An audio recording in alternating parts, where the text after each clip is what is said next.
We're back with more Beast Wars. Black Arachnia has a problem, and that problem is that she is stuck with the Maximals while she likes being a Predacon.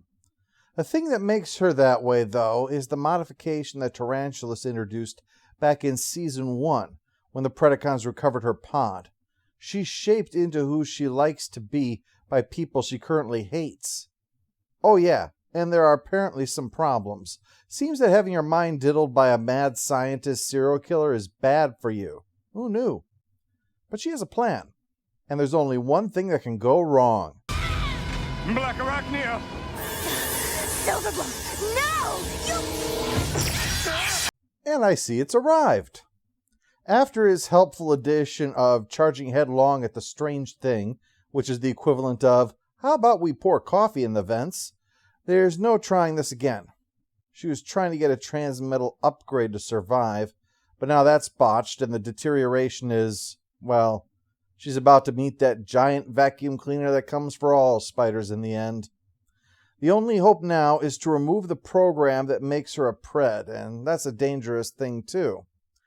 Things were so much easier when she was just running through the jungle shooting stuff, right?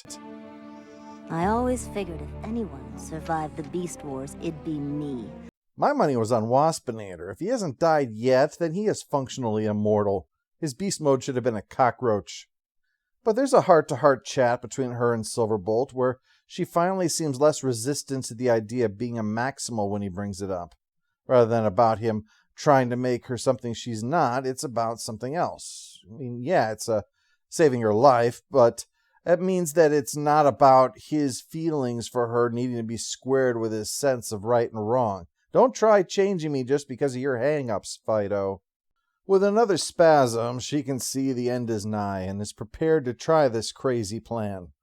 But first, she transfers all of the codes for the Ark into Optimus, just in case she doesn't make it. Rat Trap makes the mistake of making a crack at Black Arachnia's expense at this critical moment, and he's got Cheetor and Silverbolt on him now. You think you had it bad before, Lister? Now you've got it in stereo, baby. So, in a twist kind of ironic for a spider, she's all wrapped up in this little thing and then left on the wall. But it's just to let Rhinox do his thing. Well, it's not as easy as you think, else you wouldn't be making such a big deal out of it. See, Tarantulas gets an alert that they are trying this, and he knows that, well, things could be a little dicey during this whole thing, so he tells Megatron. He realizes that the codes are probably given to Optimus, which fits into his plan, although that's usually the supervillain equivalent of, I meant to do that. But when he hears Black Arachnia may or may not survive, Megatron intends to ensure that she doesn't. Launch an all-out assault on the base so that it'll be disrupted and then she'll die permanently. Hey, that is cold, even for him. You know what this situation really calls for? Murder, yes.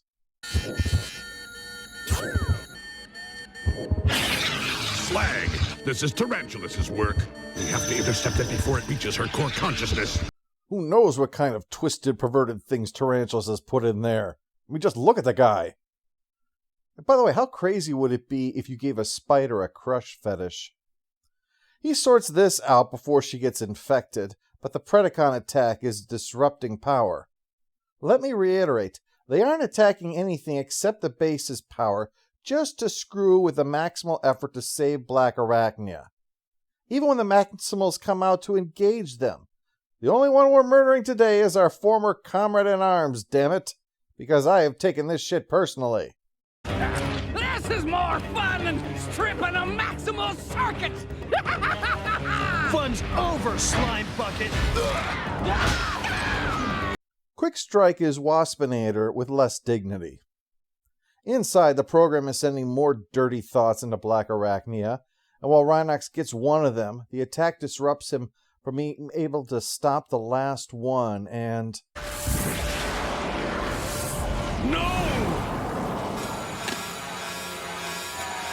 Rhinox, what's happened? Reprogramming aborted. I don't know exactly what happened, but none of this sounded good. I've heard good things before, and none of them sounded like that. Yes, Black Arachnia is gone. and Silverbolt is horrified and grief-stricken, and decides he's going to make Tarantulas pay for what he's done. Unaware of his plans, the others gather to pay their respects. Even Rat Trap admits that he's going to miss her, although he might just miss the chance to insult her. Well, Silverbolt has spotted Tarantulas and ambushes him on his way back to his lab. Tarantulas doesn't seem to get that he has really pushed this Maximal too far, because first Silverbolt puts him down, and then he is prepared to take him out permanently. Even though his enemy is unconscious and helpless, he is prepared to impale his spark on his sword in cold blood. Wow. Rampage is very amused by this development, but he does get involved anyway, saving Tarantulas by hitting him with a missile. Makes sense in context.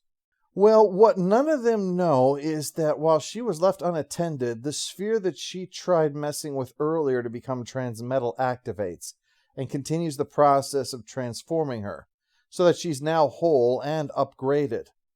She mixes it up with Rampage, and since new and upgraded characters get an attack bonus, she mops the floor with him, and then explains everything back at the base. Then I saw Silverbolt in danger. And rushed off on your own as usual. Not a very Maximal approach. Have you met us? Because rushing off on your own is basically the plot of every other episode, Optimus.